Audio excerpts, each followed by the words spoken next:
রাজনীতির প্রতি আগ্রহ কেন? লক্ষ্য ছিল যে আমি রাজনীতি করে মানুষের সেবা করব। মানবাধিকার লঙ্ঘিত হয়েছে কোন কোন বিষয়গুলো আপনার মনে হয়?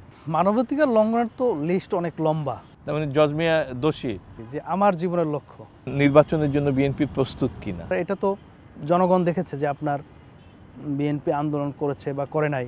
আওয়ামী লীগ যে 16 বা 17 বছর যে সময়টা ক্ষমতায় ছিল, এই সময় আওয়ামী লীগের কোনো ভালো কাজ আপনার চোখে পড়ে কিনা? খুব কঠিন কোশ্চেন। এত বড় নদীতে এক পদ্মা সেতুই যথেষ্ট কিনা? বিএনপি ক্ষমতা আসলে কোন কাজগুলোকে প্রায়োরিটি দিবে?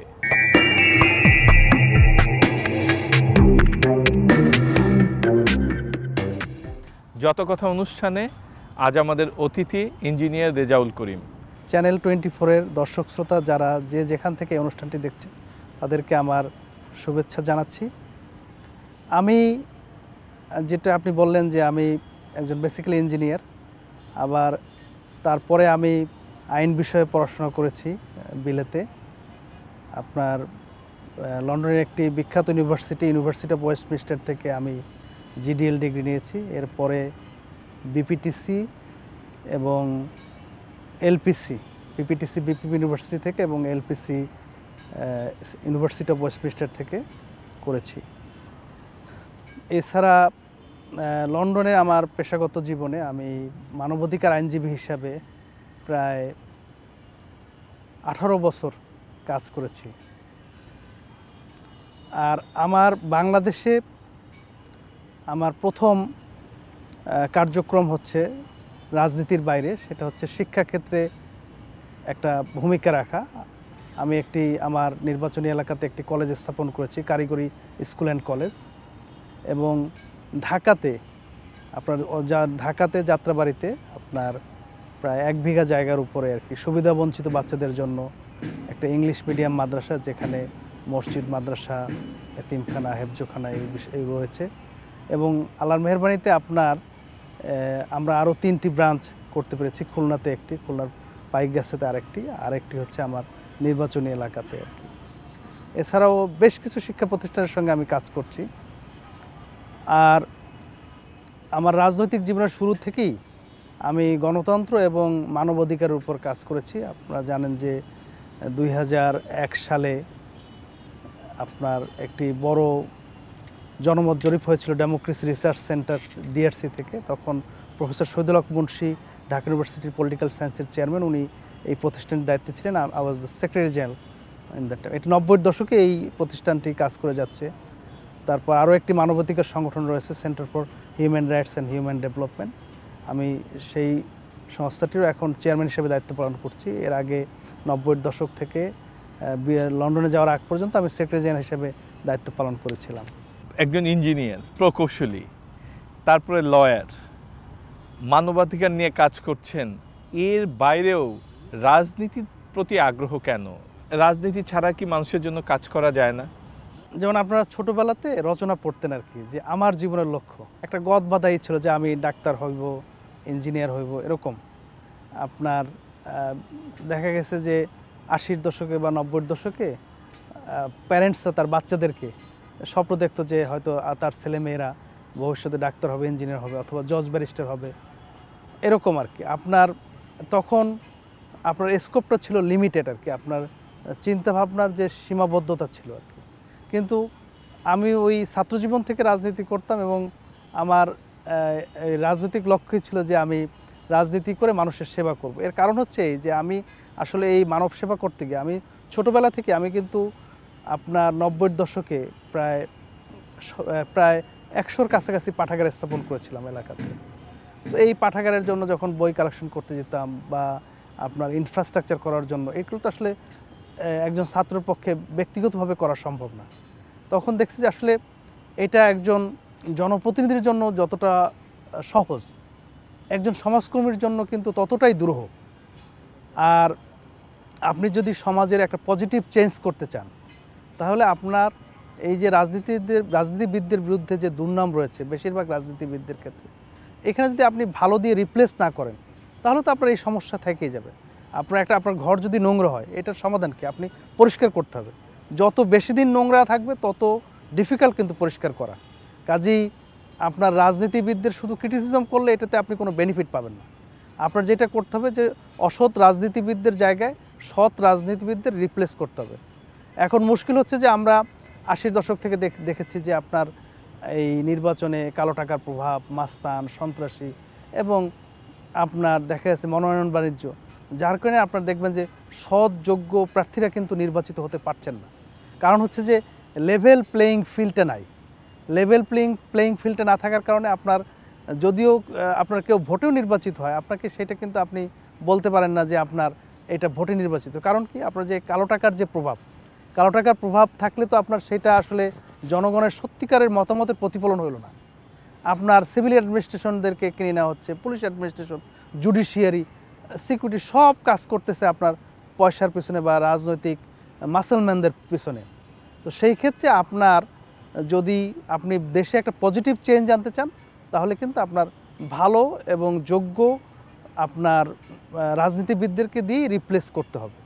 বিলেতে থেকেছেন দীর্ঘদিন, সেখানকার গণতন্ত্র দেখেছেন, সেখানকার সমাজ ব্যবস্থা দেখেছেন, সেখানকার মানবাধিকার দেখেছেন। আপনি এই 3টা বিষয় নিয়ে এখানে কাজ করছেন। মনে হয় না যে কি সম্ভব কিনা কাজ করার? কঠিন, কিন্তু অসম্ভব না। আপনার ফর এক্সাম্পল আমাদের যে 71-এর মুক্তিযুদ্ধ, এই মুক্তিযুদ্ধের একদম মানে মৌলিক বিষয় ছিল গণতন্ত্রায়ন। আপনার 70-এর নির্বাচনে যখন জনমতকে আপনার পশ্চিম পাকিস্তানের শাসক গোষ্ঠী অস্বীকার করলো বা আপনার জনগণের মতের প্রতিফলনকে আপনার তারা বাস্তবায়ন করলো না, তখনই কিন্তু মুক্তিযুদ্ধ দানা বেঁধে ওঠে। এবং আপনার আমি মনে করি যে আপনার এই যে 71-এর মুক্তিযুদ্ধ, এবং আমি মনে করি না বিষয়টা, এটা ফ্যাক্ট আর কি, যে 71-এর মুক্তিযুদ্ধ এবং এই 24শে জুলাইয়ের যে লাস্ট গণ অভ্যুত্থান, এই দুইটার আপনার লক্ষ্য উদ্দেশ্য ছিল গণতন্ত্রায়ন এবং সুশাসন। 70 সালের কিন্তু শেখ মুজিবুর রহমান সাহেব বিপুলভাবে বিজয়ী হয়েছিলেন। 73 সালে যখন নির্বাচন হলো, সেই নির্বাচনে কিন্তু কারচুপি হলো। আপনার হেলিকপ্টার থেকে কিন্তু ব্যালট বাক্স ছিনতাই করা হয়েছিল। এবং যখন শেখ মুজিবুর রহমান সাহেব দেখলেন যে আসলে জনমত তার বিপক্ষে, তখন কিন্তু উনি একদলীয় শাসন ব্যবস্থা বাকশাল প্রতিষ্ঠা করলেন। এখন এই বাকশাল কিন্তু গণতন্ত্রকে গলা টিপে হত্যা করার সমান। পরবর্তীতে শহীদ প্রেসিডেন্ট জিয়াউর রহমান সাহেব ক্ষমতায় আসার পরে বহুদলীয় গণতন্ত্র উনি প্রতিষ্ঠা করলেন। এবং যে আওয়ামী লীগ বাকশালের মাধ্যমে বন্ধ হয়ে গিয়েছিল বা নিষিদ্ধ হয়ে গিয়েছিল, সেই আওয়ামী লীগকেও কিন্তু উনি রাজনীতি করার সুযোগ করে দিলেন। গণতান্ত্রিক পরিবেশ তৈরি করা, গণতন্ত্রের জন্য কাজ করা বা গণতন্ত্রায়ন, এটা অসম্ভব বলে আমি মনে করি না। আমাদের রাজনীতিবিদদের সদিচ্ছা এবং জনগণের একাত্মতাই আপনার এটাকে মেক শিওর করতে পারে যে দেশে গণতন্ত্র থাকবে। আপনি দেখেন যে জিয়াউর রহমান সাহেবের হত্যাকাণ্ডের মাধ্যমে গণতন্ত্র কিন্তু আবার ঝুঁকির মধ্যে পড়ল। এবং আপনার এই স্বৈরশাসক আমাদের কাঁধে কিন্তু 9 বছর ভর করেছিল। তো অনেক সংগ্রামের বিনিময়ে কিন্তু আমরা এই 91-তে আমরা যে স্বৈরাচারের পতন, যে ত্বরান্বিত পতন যে সম্ভব হলো, তারপরে কিন্তু 91 সালে একটি অবাধ সুষ্ঠু নিরপেক্ষ নির্বাচনের মাধ্যমে বিএনপি আবারও ক্ষমতায় আসে। মুশকিলটা হচ্ছে যে আপনার যারা ক্ষমতায় যায়, ক্ষমতায় গিয়ে তারা কিন্তু আপনার ক্ষমতাটাকে কুক্ষিগত করার চেষ্টা করে। এখন এই ক্ষমতা যাতে কুক্ষিগত করতে না পারে, সেজন্য আপনার যেটা হচ্ছে যে আপনার ভোটাধিকারটা নিশ্চিত করতে হবে, সুশাসনটা নিশ্চিত করতে হবে। আপনি দেখেন যে বিগত সরকার কিভাবে তারা ক্ষমতাটাকে কুক্ষিগত করলো। তারা আপনার মনে করেন যে পুলিশ অ্যাডমিনিস্ট্রেশনকে আপনার তাদের দখলে নিয়ে গেল, একদম দলীয় পুলিশ অ্যাডমিনিস্ট্রেশন, যেটা আমরা 73-74-এ দেখছিলাম যে আলাদা বাহিনী ছিল, রক্ষী বাহিনী। এখন কিন্তু তারা আলাদা করে কোনো বাহিনী করে নাই। আপনার তারা মানে এক্সিস্টিং যে বাহিনী ছিল, পুলিশ বাহিনী, র্যাব বাহিনী কিন্তু বিএনপির করা, কিন্তু এইটা কি তারা কিন্তু ব্যবহার করলো আপনার তাদের ক্ষমতাকে পাকাপোক্ত করার জন্য। তারা হত্যা, সন্ত্রাস, গুম। আপনার ধরেন আপনি এই ইংল্যান্ডে একটা জিনিস আপনাকে বলি, আপনিও তো ইংল্যান্ডে ছিলেন, আপনি নিশ্চয়ই জানেন যে আপনার একজন পুলিশ অফিসারও যদি ক্রাইম করে সেটাও ক্রাইম, আর আপনার সাধারণ মানুষ ক্রাইম করলেও ক্রাইম। একটা পুলিশ যদি হত্যাকাণ্ডে জড়িত হয়, একজন র্যাব অফিসার যদি হত্যাকাণ্ডে জড়িত হয়, সেটাও হত্যাকাণ্ড। তাদেরকেও বিচারের সম্মুখীন করতে হবে। আপনার আইন সবার জন্য সমান, এটা মুখে বললে হবে না, এটাকে কিন্তু কার্যকর করতে হবে। তাহলে আপনার গণতন্ত্রায়ন, সুশাসন, মানবাধিকার এগুলো সবই নিশ্চিত করা সম্ভব যদি আমরা এই সিস্টেমকে দাঁড় করাতে পারি। এবং বর্তমান যে সরকার রয়েছেন তারা কাজ করছেন, অবশ্যই তাদের জন্য একটা বিশাল চ্যালেঞ্জ রয়েছে যে তারা যেহেতু নির্বাচিত সরকার না, আপনার তাদের জন্য এটাকে প্রাতিষ্ঠানিক রূপ দেওয়াটা ডিফিকাল্ট। কিন্তু আমরা আশা করি তাদের এই সংস্কারের মাধ্যমে পরবর্তীতে যে সরকার গঠন হবে তারা এই বিষয়ে তাদের যে কমিটমেন্ট, আপনি দেখবেন যে প্রধান দল বিএনপি সহ অন্যান্য রাজনৈতিক দলগুলো কিন্তু জনগণের কাছে কমিটেড। আমরা অতীতে দেখেছি যে প্রত্যেকটা রাজনৈতিক দল বা গুরুত্বপূর্ণ রাজনৈতিক দলগুলো ম্যানিফেস্টো দেয়, এবং আপনি যদি এটা রিভিউ করেন যে কতটুকু তারা এই 5 বছরে আপনার বাস্তবায়ন করলো, আপনি দেখবেন যে এটা 10%ও তারা করেন না। এদেরকে জবাবদিহিতার আওতায় আনতে হবে। আপনার জনগণের সঙ্গে তাদের যে কমিটমেন্ট, সেই কমিটমেন্টের অবশ্যই বাস্তবায়ন করতে হবে, তাহলে আপনার গণতন্ত্রায়ন, মানবাধিকার, সুশাসন এগুলো নিশ্চিত করা যাবে। আচ্ছা, আপনি নির্বাচনের কথা বলছিলেন যে 70 সালে আওয়ামী লীগ ব্যাপক জনপ্রিয়তা পেয়ে জিতলো, তারপরে 3 বছরের মধ্যে বা 2 বছরের মধ্যে তাদের জনপ্রিয়তায় ভাটা পড়লো বা সংকটে পড়লো।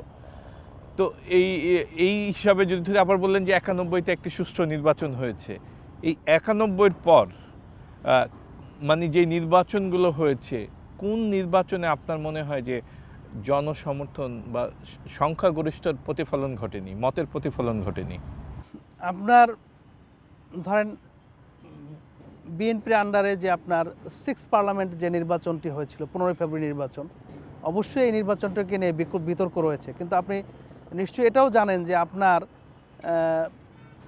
সকল রাজনৈতিক দলের দাবির মুখে কেয়ারটেকার সরকারকে সাংবিধানিক রূপ দেওয়ার জন্য একটা তড়িঘড়ি করে আপনার একটা পার্লামেন্ট নির্বাচন দিতে হয়েছিল, যে নির্বাচনগুলো রাজনৈতিক দলগুলো বর্জন করেছিল, মানে প্রধান রাজনৈতিক দলগুলোর। না, সেটা নিয়ে ধরেন বিতর্ক আছে, কারণ যারা বর্জন করেছিলেন 15 ফেব্রুয়ারি নির্বাচন, তারা কিন্তু বলে তার আগে থেকেই তত্ত্বাবধায়ক সরকার ব্যবস্থার অধীনে নির্বাচন এরকম একটি দাবি তুলেই কিন্তু তারা পদত্যাগ করেছিলেন। সেই প্রসঙ্গে আমরা না যাই, সেটা বিস্তার আলোচনা। তারপরে যে নির্বাচনগুলো হয়েছে, 96 নির্বাচন হয়েছে, আপনাকে একটু অ্যাড করে দেই, নাহলে আবার ইসের সম্ভাবনা থাকে আর কি, যে বেগম খালেদা জিয়া যে কমিটমেন্ট করেছিলেন যে একটা নির্বাচন দিয়ে তত্ত্বাবধায়ক সরকার পাশ করেই আপনার উনি পার্লামেন্ট ভেঙে দেবেন, ওনার কমিটমেন্ট অনুযায়ী কিন্তু উনি সেটা করেছেন, এবং 7th পার্লামেন্ট নির্বাচনের মাধ্যমেই কিন্তু শেখ হাসিনা সরকার প্রথমবার 15 আগস্টের পরে প্রথমবার তারা ক্ষমতায় আসীন হয়। এবং আপনি এও জানেন যে যদিও ওই 96 নির্বাচনের বেশ কিছু আসনে বিএনপির দাবি ছিল যে কারচুপি হয়েছে। তারপরে 2001-এর নির্বাচন হলো, 2001-এর নির্বাচনও আপনার মোটামুটি কারচুপির অভিযোগ রয়েছে, কারচুপির অভিযোগ থাকলেও আপনার মোটামুটি সুষ্ঠু নির্বাচন হয়েছে, সেটা আপনার মানে এরকম আছে। কিন্তু 2008 থেকে বিশেষ করে 2014 সালের যে নির্বাচন, 8 সালের যে নির্বাচন, 2008 সালের, সেটাও কি আপনি বলবেন যে কারচুপি নির্বাচন? মানে কারচুপি নির্বাচন, মানে সেই নির্বাচনের সঙ্গে কি 14 সালের নির্বাচন মেলানো যায় কিনা? না, 14 সালের সঙ্গে 8 সালের নির্বাচন মেলানোর কোনো সুযোগ নেই। বা যেটা বলতে চেয়েছি যে 2008 সালে ইলেকশন ইঞ্জিনিয়ারিং হয়েছে। ইলেকশন ইঞ্জিনিয়ারিং কেমন হয়েছে আমি সেটা আপনাকে মনে করাই দিই। আপনার 2006 সালে বিএনপি ক্ষমতায় ছাড়ার পরে আপনার আওয়ামী লীগ যে নারকীয় তাণ্ডব করলো আর কি, আপনার পিটায় মানুষ হত্যাকাণ্ড সহ, এবং একটা লগি বৈঠার তাণ্ডব, এবং তারপরে আপনার এই একটা অস্থিতিশীল পরিবেশ সৃষ্টি করে আপনার একটা আর্মি ব্যাকড গভর্নমেন্ট তারা সৃষ্টি করলো, এবং সেই গভর্নমেন্টের হাসিনা নিজেই স্বীকার করেছেন যে এই 1/11 তাদের আন্দোলনের ফসল, এবং 1/11 তারাই করেছেন। এবং এই সরকারের কিন্তু উদ্দেশ্য ছিল বিএনপিকে বিরাজনীতিকরণ করা, বিএনপিকে নির্মূল করা। আপনি দেখেন যে তারেক সাহেব যে আপনার এখনও লন্ডনে রয়েছেন, উনি কিন্তু পঙ্গু অবস্থায় ওনাকে চিকিৎসার জন্য লন্ডনে পাঠানো হয়, এবং সেখানে প্রায় না 6-7 বছর উনি চিকিৎসাধীন ছিলেন। এখনও উনি পুরোপুরি সুস্থ না, নামাজ পড়তে গেলে উনি উঠতে ওনার কষ্ট হয়, সাহায্য লাগে আর কি। একটা তরতাজা যুবককে এইভাবে আপনার পঙ্গু করে দেওয়া হয়েছে। এরকম করে বিএনপির অনেক রাজনৈতিক নেতৃবৃন্দের বিরুদ্ধে অনেক মামলা হয়েছে, যেগুলো আপনারা দেখেছেন যে পরবর্তীতে যে এই মামলা আসলে আপনার সাজানো মামলা বা মিথ্যা মামলা হিসেবে প্রমাণিত হয়েছে। সেটি একটি দিক। আরেকটি দিক হচ্ছে যে আপনার 2008 সালে আপনার প্রশাসন আওয়ামী লীগের পক্ষে ছিল, যেটা আপনি প্রণব মুখার্জির বইয়ে দেখবেন যে 2008-এ আওয়ামী লীগকে ক্ষমতায় নেয়ার দায়িত্ব ছিল রয়ের বা ভারতের। সেটি ভারতের প্রয়াত রাষ্ট্রপতি প্রণব মুখার্জি তার বইয়ে স্বীকার করে গেছেন। সেটা তো একটা ইতিহাসের অংশ। কাজেই আপনার কিছু কিছু জিনিস আছে যে ফ্যাক্ট, এটা দাবি করার কিছু নাই। আপনার যে 2008 সালে আওয়ামী লীগকে একেবারে পরিকল্পিতভাবেই ক্ষমতায় বসানো হয়েছিল, জনগণের মতামত প্রতিফলিত হয়নি। কিন্তু 2014, 18, 2024 এটা স্মরণকালের না, আমার মনে হয় যে পৃথিবীর ইতিহাসে ন্যাক্কারজনক একটি ঘটনা আর কি। 2014 সালে আপনার 153 জন 155 জন আপনার এমপি বিনা নির্বাচনে নির্বাচিত হয়ে গেলেন একতরফাভাবে। আবার 145টা সিটে ভোটও হয়েছে, সেখানে আপনার দেখা গেছে অনেক কেন্দ্রে কুকুর ঘোরাফেরা করতেছে, মানে কোনো মানুষের সেখানে ছিল না। এবং আপনার প্রেসিডেন্ট নিজে বা অন্যান্যরা বলছে তারা নিজেরাও ভোট দিতে পারেন, এরকম বহু কিছু আমরা দেখেছি বা শুনেছি। এবং 2018 সালে যে একটা নির্বাচন হলো, যে নির্বাচনে আমি নিজেও একজন ভিক্টিম। আমি 2018 সালের নির্বাচনে বিএনপির মনোনয়ন প্রত্যাশী ছিলাম। আমার জানের ভয়ে, আমার প্রাণের হেফাজত করতে আমি দেশ থেকে পালায়ে যেতে বাধ্য হয়েছি। আমাকে গুম করার ষড়যন্ত্র হয়েছিল, আমাকে হত্যার ষড়যন্ত্র করা হয়েছিল।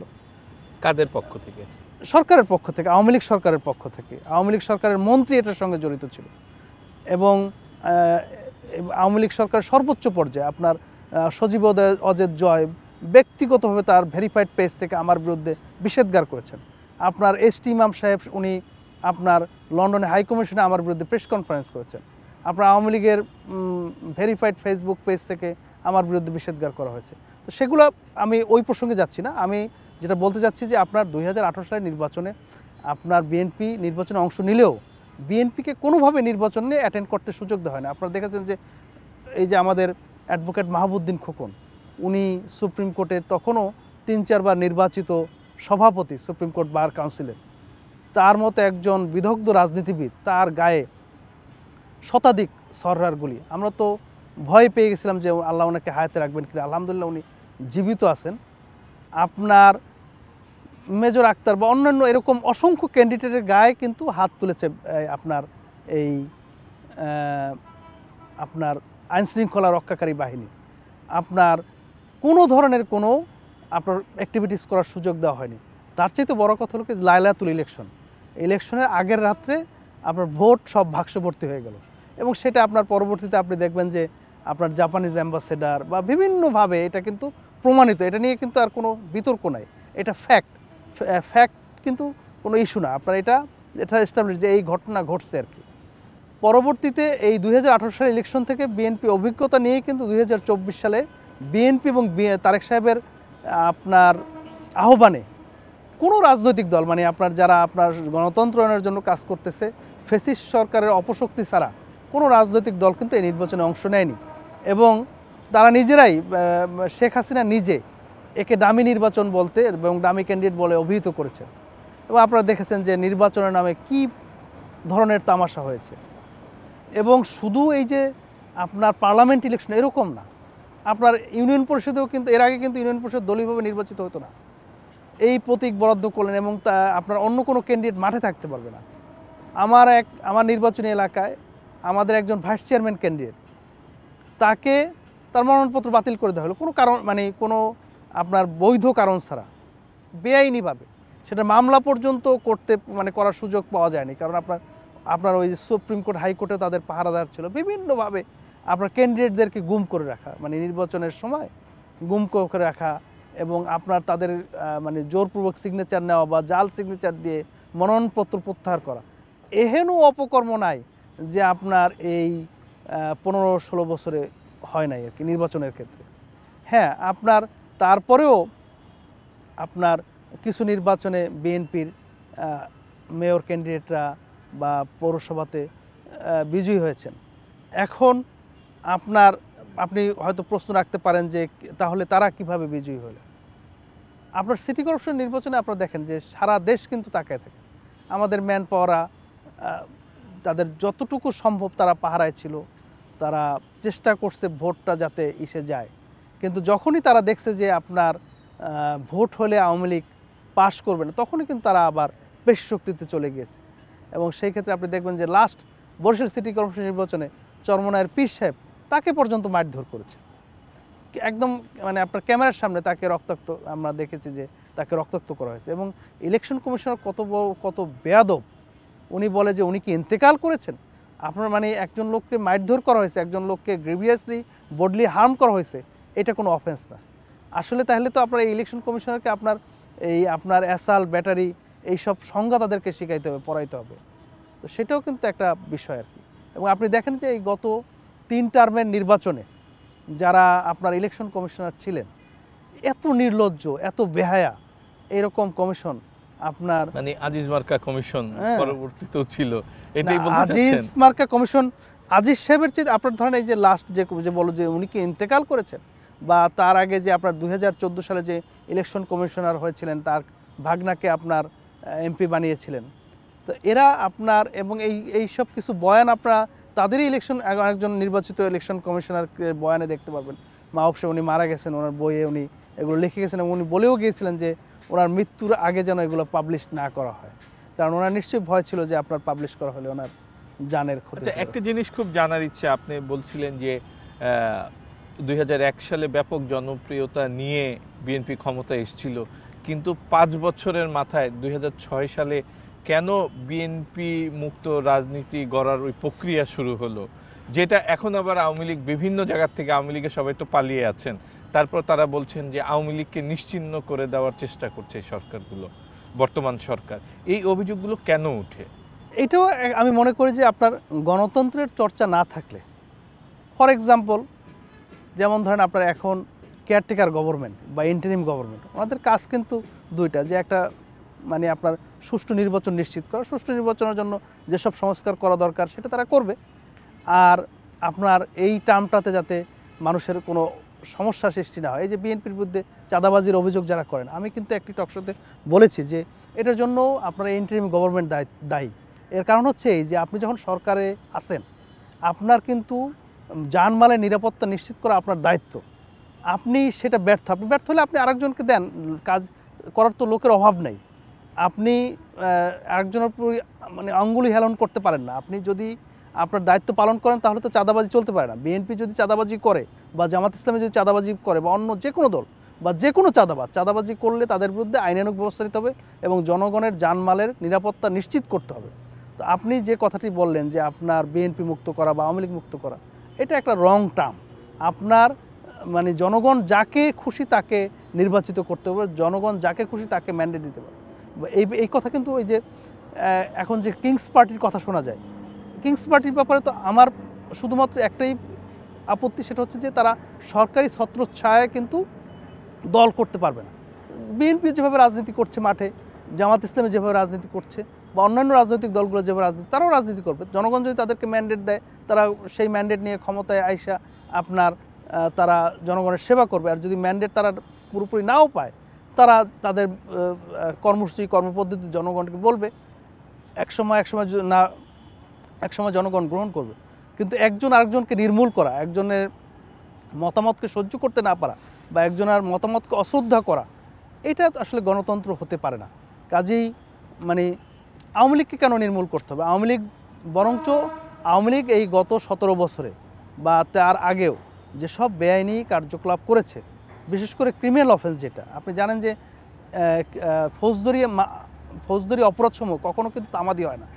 আপনার সিভিল অফেন্সগুলোতে আপনার এটা একটা টাইম লিমিট থাকে যে আপনি 6 বছর পরে আপনি মানহানির ক্লেম করতে পারবেন না বা আপনার ক্ষতিপূরণ দাবি করতে পারবেন না। সিভিল একটা জিনিস, কিন্তু ফৌজদারি জিনিস তো আপনার তামাদি হয় না। তো আপনার তারা যে বেআইনি কার্যকলাপ করেছে, তারা যে আপনার এই যে গণতন্ত্র হত্যা করেছে, আপনার বিনা ভোটে এমপি নির্বাচন, এগুলো রাষ্ট্রদ্রোহিতার শামিল, সেগুলোর বিরুদ্ধে তারা আইনানুগ ব্যবস্থা নেয়। তাহলেই তো আপনারা মনে করেন যে যারা এই প্রক্রিয়ার সঙ্গে জড়িত ছিল তাদের বিচার নিশ্চিত হলে তারা তো অটোমেটিক্যালি আপনার এই নির্বাচনে অংশ নিতে পারবে না। কিন্তু জনগণ যদি আওয়ামী লীগকে আপনার ম্যান্ডেট দেয় বা বিএনপিকে ম্যান্ডেট দেয় বা অন্য XYZকে ম্যান্ডেট দেয়, সেটা কিন্তু মানিয়ে নিতে হবে। আপনি দেখেন আমেরিকাতে কমলা হ্যারিস এত জনপ্রিয় ক্যান্ডিডেট ছিল, তো উনি আপনার নির্বাচনে হারলেন, উনি কিন্তু ট্রাম্পকে স্বাগত জানিয়েছেন। এই জিনিসটা কেন আমাদের দেশে চালু হচ্ছে না? যে পরাজিত হচ্ছেন তিনি কেন বিজয়ীকে গ্রহণ করতে পারেন না? এটা বিগত কোনো দলের পক্ষ থেকেই আমরা দেখি নাই।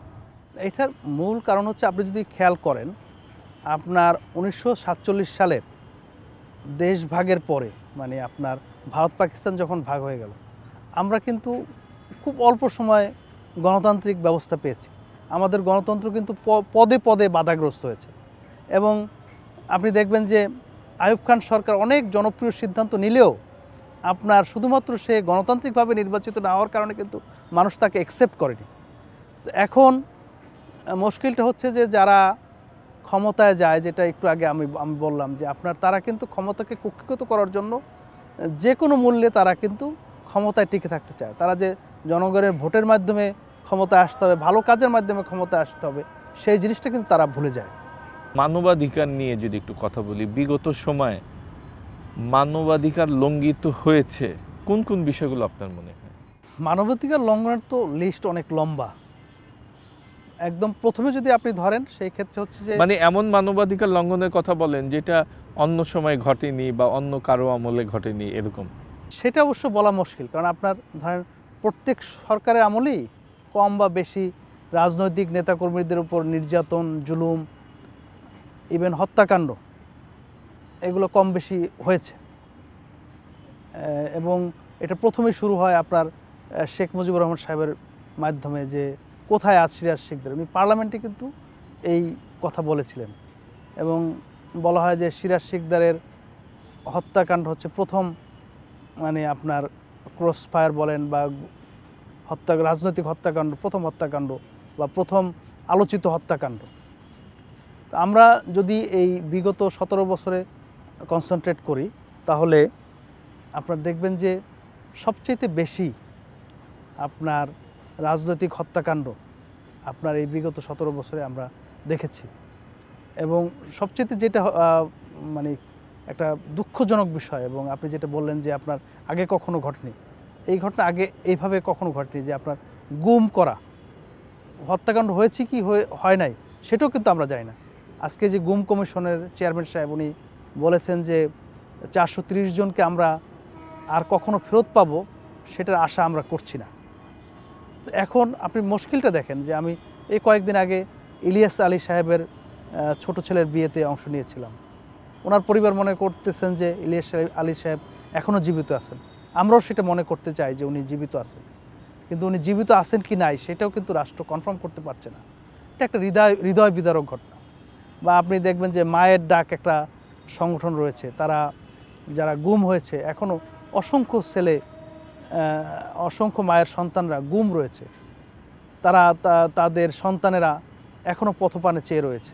দেলোয়ার হোসেন সাইদি সাহেবের যে মৃত্যুর ঘটনা, কারা কর্তৃপক্ষ বলেছে উনি স্ট্রোক করেছেন ওনাকে, অথচ আমরা যখন দেখলাম যে উনি পিজি হাসপাতালে এসেছেন, ওনার হাস্যোজ্জ্বল মুখ, সেই লোক 24 ঘন্টার কম সময় মারা গেলেন। আপনার নাসিরউদ্দিন পিন্টু ভাই, উনি জেলখানাতে মারা গেলেন, ওনার জানাজা পর্যন্ত আপনার একটা বড় জানাজা পর্যন্ত করতে দেওয়া হয়নি। জুডিশিয়াল কিলিং, আপনি বলেন যে আন্তর্জাতিক অপরাধ ট্রাইব্যুনালে যে বিচারগুলো হয়েছিল, যেমন আমাদের বিএনপির স্থায়ী কমিটির সদস্য সালাউদ্দিন কাদের চৌধুরী, উনি সাক্ষী মানলেন আপনার সালমান এফ রহমানকে, সাক্ষী দিতে তারা গেলেন না। একজন বিচারপতিকে সাক্ষী মানলেন, সাক্ষী দিতে গেলেন না। উনি তখন পাকিস্তানে ছিলেন, পাকিস্তানের একজন বিচারপতিকে সাক্ষী মানলেন, সাক্ষী দিতে দেওয়া হলো না। আপনার দেলোয়ার হোসেন সাইদির বিরুদ্ধে সাক্ষী দিতে এসেছিল সুখরঞ্জন বলি, তা সে যখন সত্যি কথা বলতে চেয়েছে তাকে পাওয়া গেল ভারতে পাগল অবস্থায়। সে কিন্তু মারা যাওয়ার পরে দেলোয়ার হোসেন সাইদির মানে শেষকৃত্য যেটাকে বলে আমরা আমাদের মুসলমানদের যে নামাজে জানাজা বা সেই প্রোগ্রামে কিন্তু সে এসেছিল। আপনারা দেখেন যে এই জিনিসগুলো কিন্তু মানে অতীতে এইভাবে কখনো এত ব্যাপকভাবে ঘটে নাই। আচ্ছা, আওয়ামী লীগ তো বিগত এই 17 বছর একটি অভিযোগ সবসময় দিয়েছে যে বিএনপি 2001 থেকে 6 সাল পর্যন্ত তাদের 21,000 নেতাকর্মীকে হত্যা করা হয়েছে। তো সেটা কি মানবাধিকার লঙ্ঘন না? এটা আওয়ামী লীগের অভিযোগ। 21,000 নেতাকর্মী যদি হত্যাকাণ্ড হয়, অবশ্যই সেটা মানবাধিকার লঙ্ঘন। কিন্তু আপনি দেখেন 21,000 তো তারা মানে হত্যাকাণ্ড যে হয়েছে, 17 বছর is enough, 17 years is enough time to prove ইট, এবং তাদের বিচারের সম্মুখীন করা, এটা কিন্তু এনাফ সময় তাদের ছিল। তারা দেখাক ২১,০০০-এর মধ্যে কতজন কর্মীর হত্যাকাণ্ড তারা বিচার করেছে বা কোনো তালিকা তারা প্রকাশ করেছে কিনা। আপনি সেটা বাদ দেন, আপনার এই যে শাহ এম এস কিবরিয়া, আপনার উনি আওয়ামী লীগের অর্থমন্ত্রী ছিলেন, তাকে হত্যা করা হয়েছে। যেই হত্যা করুক আমি তার তীব্র নিন্দা জানাই এবং দৃষ্টান্তমূলক শাস্তির দাবি জানাই। শাহ এম এস কিবরিয়া হত্যাকাণ্ডের বিচার কি আওয়ামী লীগ করতে পেরেছে? এবং তার ছেলে রেজা কিবরিয়া সে কী বলেছে যে আওয়ামী লীগ এই হত্যাকাণ্ডের সঙ্গে জড়িত। বা অন্যান্য যে আলোচিত হত্যাকাণ্ডগুলো, আহসানুল্লাহ মাস্টার হত্যাকাণ্ড বা আপনার ইভেন এই যে ২১শে আগস্ট গ্রেনেড হত্যা মামলা বা এইটা আপনার তারেক সাহেব তো নিজে আপনার সাংবাদিক সম্মেলন করে বা মিডিয়ার সামনে বলেছেন যে তারা এক জায়গায় চাইলো অনুমতি, প্রোগ্রাম করলো আরেক জায়গায়, যেখানে বিরোধী দলের নেত্রী, তখন তো শেখ হাসিনা বিরোধী দলের নেত্রী, তার নিরাপত্তা নিশ্চিত করা রাষ্ট্রের দায়িত্ব এবং সে যদি মানে অ্যাসোসিনেশনের শিকার হয় সেটা অবশ্যই রাষ্ট্রকে এর জন্য জবাবদিহি করতে হবে। কিন্তু তারও তো দায়িত্ব আছে, সে কেন মানে জায়গা চেঞ্জ করলো? আপনার মানে বড় দায়িত্বটা কার? নিশ্চয়ই সরকারের, না, রাষ্ট্রের। আপনি তো তারা মানে আমার প্রশ্ন বা অনেকের প্রশ্ন যে যেখানেই সে জনসভা করুক না কেন সব জায়গারই তো নিরাপত্তা দেওয়ার দায়িত্ব সরকারের ছিল, শতভাগ, কোনো সন্দেহ নেই। কিন্তু আপনি যখন রাষ্ট্রযন্ত্রকে বিভ্রান্ত করেন এবং এখন তো তার বিরুদ্ধে অভিযোগ হয় যে সে যে আপনার শুধুমাত্র আইবি রহমান মারা গেল বা ২-৪ জন মারা গেল, কিন্তু ২-৪ জন না ২৪ জন মারা গেল, আপনার ২৪ জন মারা গেছে। আমি এই ঘটনার অবশ্যই তীব্র নিন্দা জানাই এবং এটার সঙ্গে যারা জড়িত তাদের হত্যাকাণ্ডের বিচার দাবি জানাই এবং নতুন সরকার যারা এসেছেন তারা এটা সুষ্ঠু তদন্ত করুক। কারণ আপনারা জানেন যে মামলাটি তারা করেছিল, এবং আমি মামলা বলবো না, মিথ্যা মামলা যে তারা করেছিল সেখানে তো প্রায় সকলেই খালাস পেয়েছে। এর কারণ হচ্ছে যে আপনার এটার সঠিক তদন্ত কিন্তু আওয়ামী লীগ করে নাই।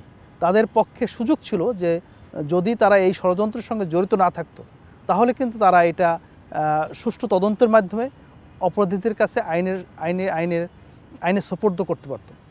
আর আমি এটাকে জায়েজ করতেছি না। আপনি দেখবেন যে এই যে ডোনাল্ড ট্রাম্প, উনিও কিন্তু আপনার এই যে মানে আক্রমণের শিকার হয়েছিলেন ইলেকশনের প্রচার অভিযানকালে, কিন্তু তার মানে এটা বৈধ না।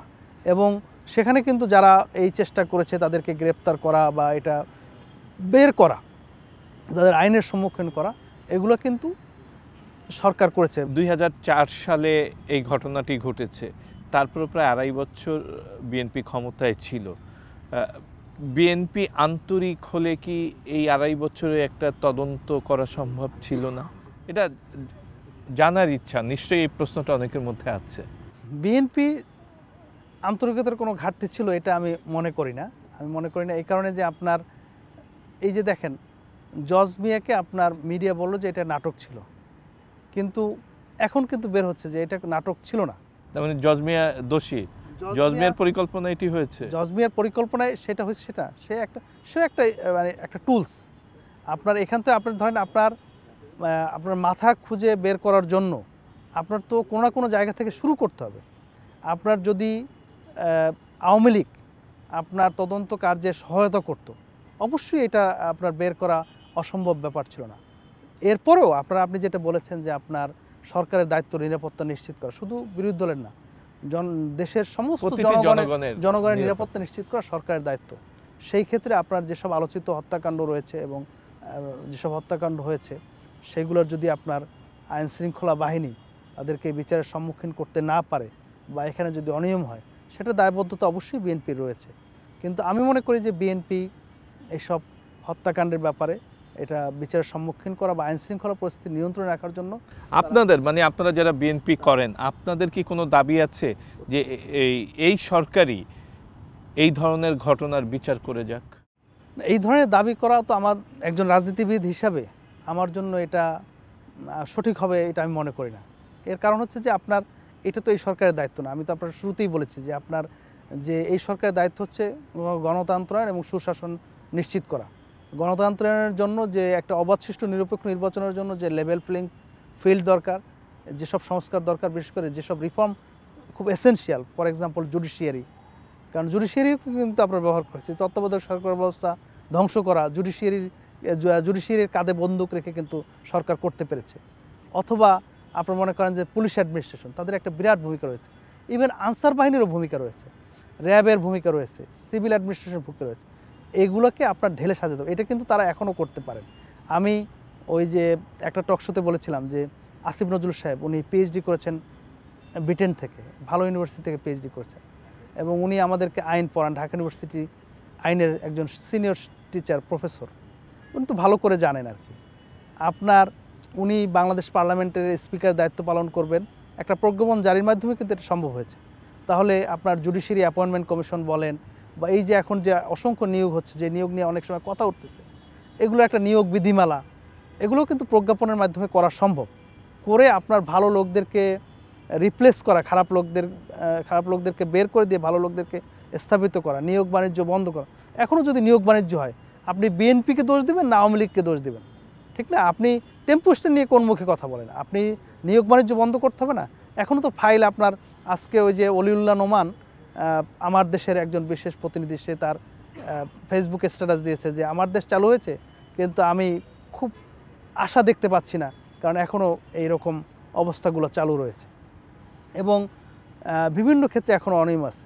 আমি জানি যে এইটা কাজটা করা খুব কঠিন, কিন্তু কাজটা তো করতে হবে এবং আপনার কথার ফুলঝুরি না দিয়ে এই কাজগুলো কিন্তু করাটা জরুরি। আপনার দেখা গেল যে অনেক উপদেষ্টারা আপনার ক্রিটিসিজম করতেছেন আপনার পলিটিশিয়ানদের। আপনি ভাই বা আপা, আপনি এই পলিটিশিয়ানদের ক্রিটিসিজম না করে আপনার কাজে আপনি মনোযোগ দেন, আপনার কাজটা আপনি সঠিকভাবে করেন, আপনি কিছু কন্ট্রিবিউট করেন। হ্যাঁ, আপনার দেখা গেছে যে কোনো একটা ফাইল গেলে পরে বলে যে আমরা আওয়ামী লীগ সরকারের আমলের কোনো কিছু আমরা হাত দিতে পারবো না। কেন ভাই? আপনি তো দায়িত্বে আছেন। আপনি দায়িত্বে থাকলে আপনার রুটিন ওয়ার্ক আপনার সবই করতে হবে, নিয়মের মধ্যে করতে হবে, নিয়ম প্রতিষ্ঠা করতে হবে। আপনি পূর্ববর্তী সরকার আর বা পরবর্তী সরকার, এটা আপনি টানতে পারবেন না। কারণ হচ্ছে যে আপনি এখন দায়িত্বে। আমরা বর্তমানটাকেই দেখি, অতীতকে আমরা মনে করি আর ভবিষ্যৎকে আমরা অনুভব করি, ঠিক না? কাজেই বর্তমানকে আপনি বাদ দিতে পারেন না। আপনি দায়িত্বে আছেন, আপনার কাজটা আপনি করেন এবং দ্রুত সময়ের মধ্যে করেন। সংস্কার পলিটিক্যাল পার্টিগুলো তাদের যে রূপরেখা দিয়েছে সেই অনুযায়ী করবে, না করলে জনগণ তাদেরকে প্রত্যাখ্যান করবে। জনগণ যদি ভোটের মাধ্যমে তাদেরকে ম্যান্ডেট দেয়, তাহলে তাদের কাজ করার যে তারা যে কাজ করবে সেটার একটা ম্যান্ডেট কিন্তু জনগণের থেকেই যায়, ঠিক না? জনগণ যদি আপনার সুশাসন না চায়, সেজন্য তো জনগণকে আপনি দোষ দিতে পারবেন না। জনগণ সুশাসন চাইলে অবশ্যই সুশাসন হবে। আপনি শুধুমাত্র জনগণের ভোটাধিকারটা আপনি প্রতিষ্ঠা করেন। আপনার বিএনপি কি মানে কবে নাগাদ নির্বাচন চাচ্ছে এবং নির্বাচনের জন্য বিএনপি প্রস্তুত কিনা? বিএনপি তো শতভাগ প্রস্তুত, আলহামদুলিল্লাহ, সেটা নিয়ে কোনো সমস্যা নেই। আপনি জানেন যে আপনার বিএনপি বাংলাদেশের সর্ববৃহৎ জনপ্রিয় রাজনৈতিক দল। এটার আপনার কোনো প্রমাণ বা কোনো ইসের দরকার নেই। আপনার অতীতের সমস্ত ইগুলো আপনারা অ্যানালাইজ করলে আপনারা পাবেন। আপনার বিএনপি কখন নির্বাচন চায় সেটা কিন্তু বিএনপি কখনো বলে না যে আপনি এখনই নির্বাচন দেন বা এই মুহূর্তে নির্বাচন দেন। বিএনপি বলেছে আপনারা নির্বাচনের একটা রোড ম্যাপ দেন। যখন রোড ম্যাপ দেওয়া হয় না, তখন কিন্তু মানুষের মনের মধ্যে একটা সন্দেহ সংশয় আসতেই পারে যে আপনি হয়তো প্রলম্বিত করতে চাচ্ছেন। কারণ ক্ষমতায় আসলে তো আপনার এই ক্ষমতা চেয়ারটা কিন্তু অনেক মজার, অনেক ইন্টারেস্টিং। আপনার ওই যে সামনে আমলা পিছনে কামলা, কথা বুঝতে পারছেন তো? আপনার রোড ম্যাপটা যখন আপনি দিচ্ছেন না, তখন কিন্তু একটা বিভ্রান্তি তৈরি হয়। আরেকটা জিনিস আপনি দেখেন যে এই ইউনূস সাহেব ওনার বক্তব্যে বললেন যে 2025 সালের শেষে অথবা 2026 সালের শুরুতে নির্বাচন হবে। এইটা আবার প্রেস সেক্রেটারি ওই কথাটা উল্টাই দিলেন। উনি বললেন যে 2026-এর জুনের মধ্যে নির্বাচন হতে পারে। আবার দেখবেন যে বিভিন্ন অ্যাডভাইজাররা বিভিন্ন ধরনের কথা বলছেন।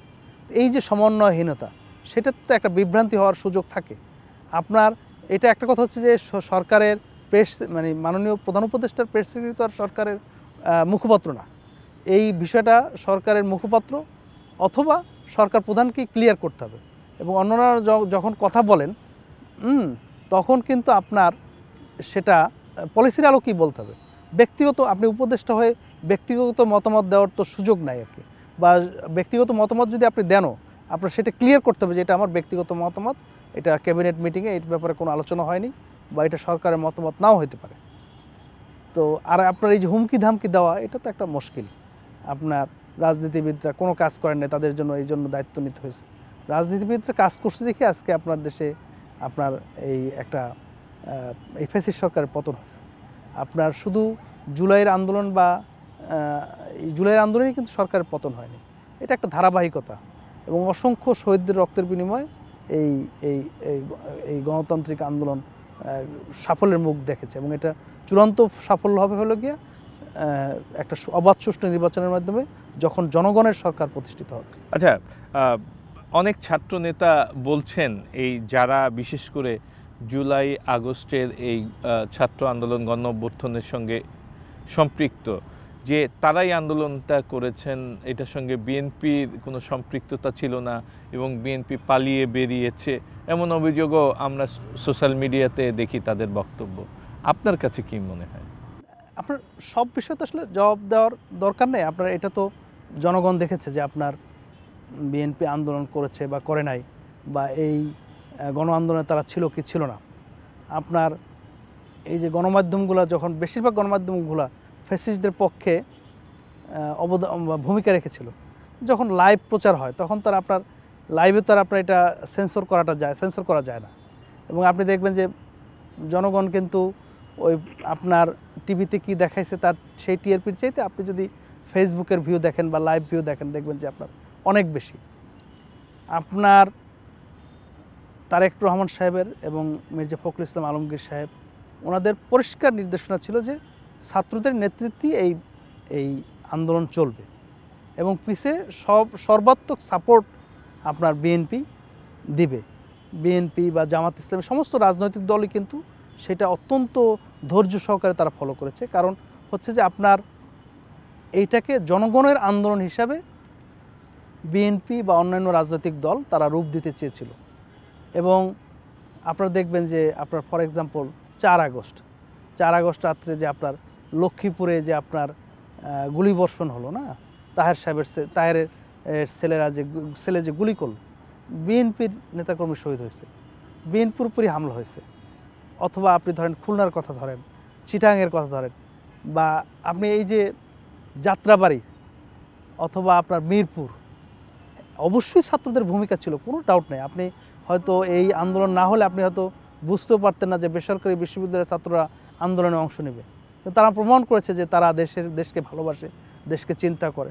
হ্যাঁ, তারা সামনে ছিল, তাদেরকে সামনে রেখে তাদের নেতৃত্বে গণ আন্দোলন হয়েছে। এই গণ আন্দোলনে বিএনপি, জামাত ইসলামী বা অন্যান্য রাজনৈতিক দলসহ দেশের আপামর জনগণ এই আন্দোলনে অংশ নিয়েছে। আমি আমার ছোট্ট একটা অভিজ্ঞতার কথা বলি।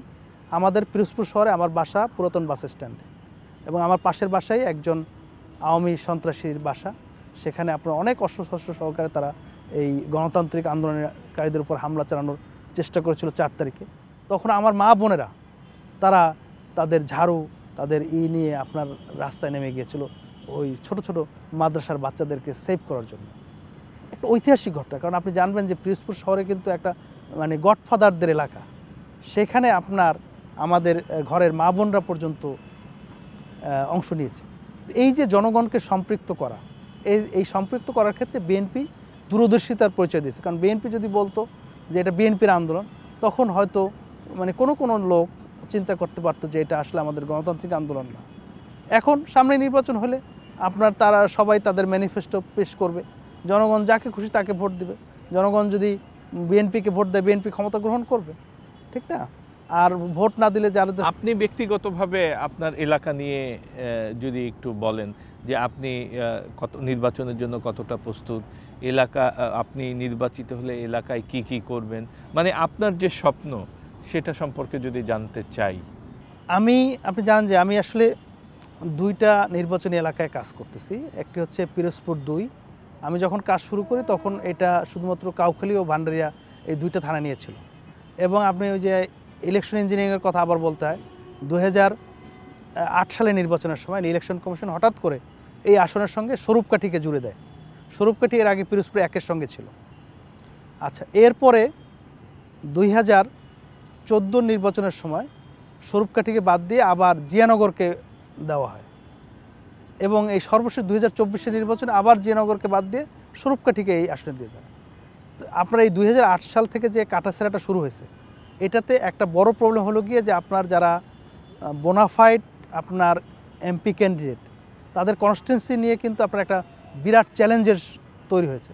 ফর এক্সাম্পল, আপনি 20 বছর 30 বছর ধরে একটা কনস্টিটুয়েন্সিতে কাজ করতেছেন, আপনি ঘুম থেকে উঠে দেখলেন যে আপনার কনস্টিটুয়েন্সি চেঞ্জ।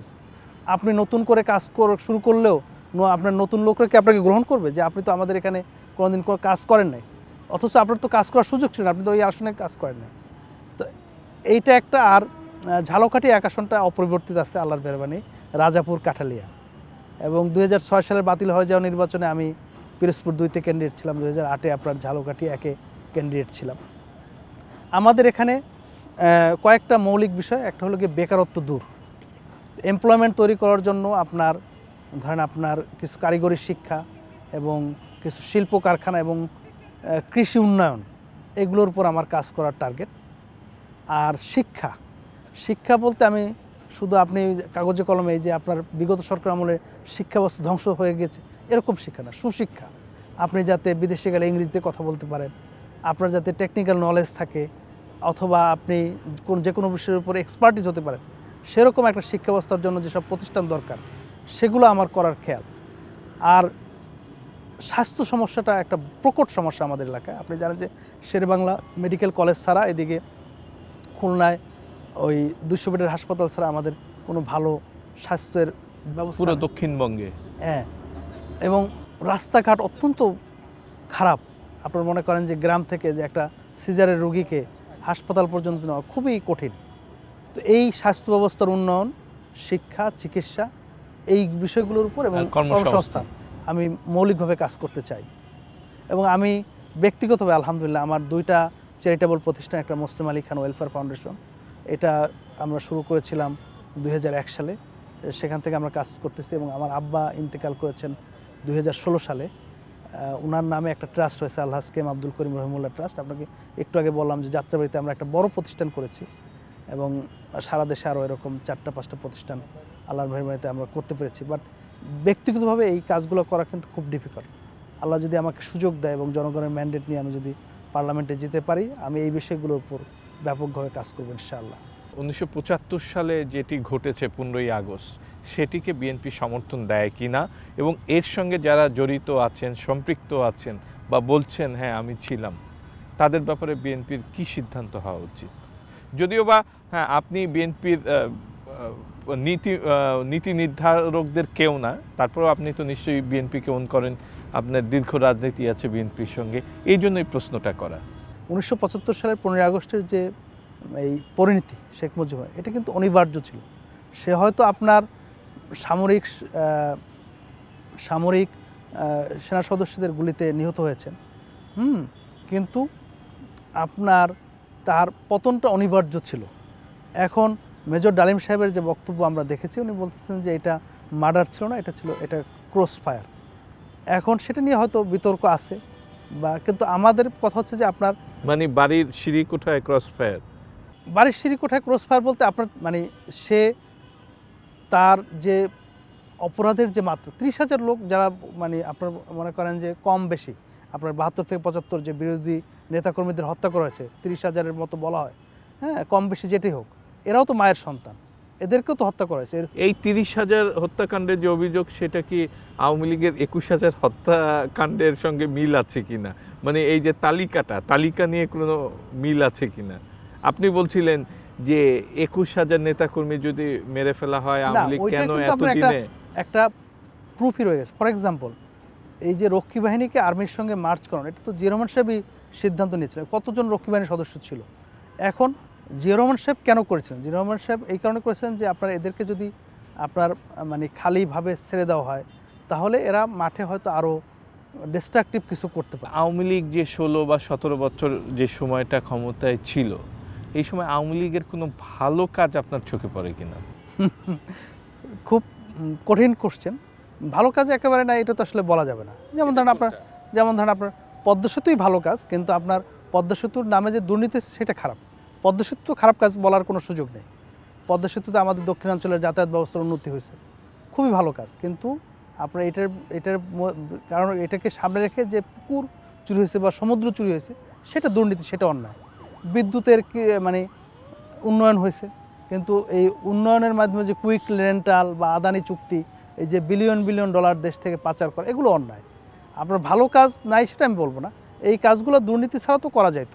কিন্তু আপনি কী পরিমাণ দুর্নীতি হয়েছে আপনি যেমন ধরেন আপনার এই পদ্মার ব্রিজের ওই পারে একটা রেস্ট হাউস হয়েছে, 5 স্টার মানের রেস্ট হাউস, এটা প্রায় অব্যবহৃতই থাকে। এটা শুধুমাত্র করা হয়েছে প্রধানমন্ত্রী যখন যাবেন ওখান থেকে তার ওই রেস্ট করারই করে। এইসব দুর্নীতির বিচার হবে কিনা কি মনে হয় আপনার, যে বিএনপি বা আপনারা যদি ক্ষমতায় আসেন? আপনার বলেছেন আর কি যে তার, কারণ আমরাও দেখেছি বিএনপি যখন ক্ষমতায় ছিল আওয়ামী লীগ অনেক দুর্নীতির অভিযোগ এনেছে, যে আপনাদের বর্তমান যে অ্যাক্টিং চেয়ারম্যান যিনি তার বিরুদ্ধে অনেক দুর্নীতি, খাম্বা দুর্নীতি, এই দুর্নীতি অভিযোগ এনেছিল আওয়ামী লীগ, কিন্তু আসলে বিচার করেনি।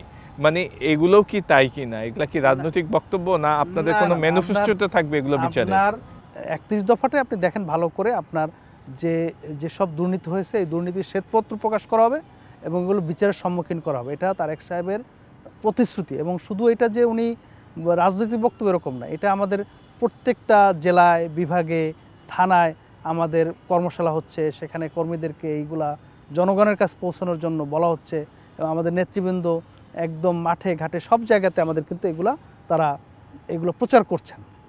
আপনার এটা মানে একদম commitment towards the people, towards the society, towards our country. এবং এই যে আপনার ধরেন নির্বাচনকে সামনে নিয়ে এরকম বলছে, এরকম না। এটা তো উনি 2023 সালে যখন আপনার নির্বাচন অলরেডি আপনার বর্জনের সিদ্ধান্ত হয়েছে, যে আপনার এক কেয়ারটেকার গভর্নমেন্ট মানছে না আপনার আওয়ামী লীগ, সেই সময়কার কথা, তখন কিন্তু আপনারা এই রূপরেখা দিয়েছেন বা তার আগে রাষ্ট্র মেরামতের রূপরেখা দিয়েছেন। এবং উনি বলেছেন যে বিএনপি মানে নির্বাচিত হলেও বিএনপি সবাইকে নিয়ে জাতীয় সরকার গঠন করবে, ঐক্যমত্যের ভিত্তিতে আপনার এই সংস্কারগুলো বাস্তবায়ন করবে, এই দুর্নীতিবাজদের বিচার বা এই কাজগুলো তারা করবে। আপনি পদ্মা সেতু তৈরি করার প্রশংসা করেছেন, যে এরকম সেতু অবশ্যই দেশের জন্য ভালো।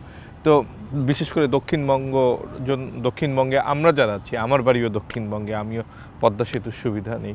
কিন্তু এত বড় নদীতে এক পদ্মা সেতুই যথেষ্ট কি না? বিএনপি ক্ষমতায় আসলে এরকম পদ্মা সেতুর সংখ্যা বাড়বে কিনা, বা আর কি কি বড় বড় প্রকল্পের স্বপ্ন দেখেন আপনি? খুব ভালো কোশ্চেন করছেন আপনি। আপনি যখন লন্ডনে ছিলেন, আপনার থেমস নদীর উপর আমাদের 12টা ব্রিজ, আপনার আজকে থেকে আরও 8-10 বছর আগেই আর কি, ইভেন 2014 সালের একটা ভাষণে বেগম জিয়া তখন লন্ডনে ছিলেন, আমি ওই মিটিংয়ে উপস্থিত ছিলাম। উনি পরিষ্কারভাবে বলেছেন যে বিএনপি ক্ষমতা আসলে 2টা পদ্মা সেতু করবে। একটা যেটা এখন হয়েছে, যেটা হয়ে গেছে, এটার বিএনপির করা লাগবে না আশা করি আর কি। আর সেকেন্ড হচ্ছে যে আশা করি শব্দটা বললাম যে যদি ওখানে নির্মাণ কাজে কোনো বড় ধরনের ত্রুটি না থাকে বা মানে অন্য কোনো ঝামেলা না থাকে। আরেকটা হচ্ছে আপনি ওই যে জানেন যে আরিচা ঘাটেও একটা বড় বড় জনগোষ্ঠী ওই অংশ থেকে চলাফেরা করে, পাটুরিয়া দৌলতদিয়া ঘাট যেটাকে বলে আর কি। তো ইনশাআল্লাহ বিএনপি ক্ষমতা আসলে তো আমাদের বিএনপির চেয়ারপারসন বেগম খালেদা জিয়ার প্রতিশ্রুতি ছিল, এবং অবশ্যই বিএনপি জনগণের ভোটে ক্ষমতায় আসলে এটা বাস্তবায়ন করবে এবং ইনফ্রাস্ট্রাকচারের একটা বড় উন্নতি হবে, সেটা আমাদের 31 দফার মধ্যে আছে। সেই ব্যাপারে আমরা ইনশাআল্লাহ বিএনপি ক্ষমতা আসলে কোন কাজগুলোকে প্রায়োরিটি দিবে, অগ্রাধিকার দিবে এবং দেওয়া উচিত বলে আপনি মনে করেন? বিএনপি এটাও মানে আপনার বিএনপি যেগুলোকে প্রায়োরিটাইজ দেবে 31 দফা অনুযায়ী, আপনার 1 নম্বর হচ্ছে গণতন্ত্রায়ন। গণতন্ত্রায়নের জন্য তাদের সুনির্দিষ্ট প্রস্তাবনা রয়েছে, যেমন দ্বিকক্ষবিষ্ট পার্লামেন্ট, একটা রাষ্ট্রপ্রধান, প্রেসিডেন্ট বা প্রধানমন্ত্রী 2 টার্মের বেশি থাকতে পারবে না। এই জাতীয় যে পলিটিক্যাল যেসব রিফর্ম সেগুলো তারা করবে, এটা 1 নম্বর প্রায়োরিটিস। 2 নম্বর সুশাসনের জন্য আপনার যেসব মানে দুর্নীতিবাজদেরকে ক্ষমতাচ্যুত করা এবং দুর্নীতি দমন কমিশনকে স্বাধীন সার্বভৌম প্রতিষ্ঠান হিসাবে প্রতিষ্ঠিত করা, জুডিশিয়ারিকে রিফর্ম করা, এগুলো বিএনপি করবে। তারপর কর্মসংস্থানের দিকে অনেক লোক বেকারত্ব, কর্মমুখী শিক্ষার ব্যবস্থা বিএনপির একটা প্রায়োরিটি। কমিউনিকেশন, আপনি দেখবেন যে আমাদের এখনও রাস্তাঘাট অপ্রতুল, নদী ব্যবস্থা আপনার খুবই অব্যবস্থাপনা। নদী পানি সম্পদ মন্ত্রণালয়ের কিন্তু অসংখ্য টাকা লুট হয়েছে, কিন্তু নদীর সংস্কার হয় না। আজকে আপনার জলযান বলতে নেই। একসময় আমরা কিন্তু নৌযানের উপরে নির্ভর করতাম, নৌযানটা কিন্তু অনেক চিপ, তাহলে জিনিসপত্রের দামও কিন্তু কমবে। তো এইগুলা পরিবেশের উপর একটা প্রায়োরিটি রয়েছে। আজকে আপনার ঢাকা শহরকে বলা হয় যে আপনার টপ যে কয়েকটা সিটি আছে পৃথিবীতে দূষণের নগরী, ঢাকা সিটি তার মধ্যে একটা। এই দূষণ কমানো, এগুলো বিএনপির প্রায়োরিটিস। অনুষ্ঠানের শুরুতেই একটি কথা বলেছিলাম যে ব্রিটেনের মতো দেশে গণতন্ত্র, মানবাধিকার বা অন্যান্য কিছু তুলনা করেছিলাম। আসলে বাংলাদেশে কি এমন কিছু আছে যেটা অন্য দেশ বাংলাদেশকে তুলনা দিবে? ধন্যবাদ সবাইকে। ধন্যবাদ আজকের অতিথি যিনি আছেন ইঞ্জিনিয়ার রেজাউল করিম, আপনাকে অনেক ধন্যবাদ আমাদের সময় দেওয়ার জন্য। আপনাকেও ধন্যবাদ এবং দর্শক শ্রোতাদের ধন্যবাদ।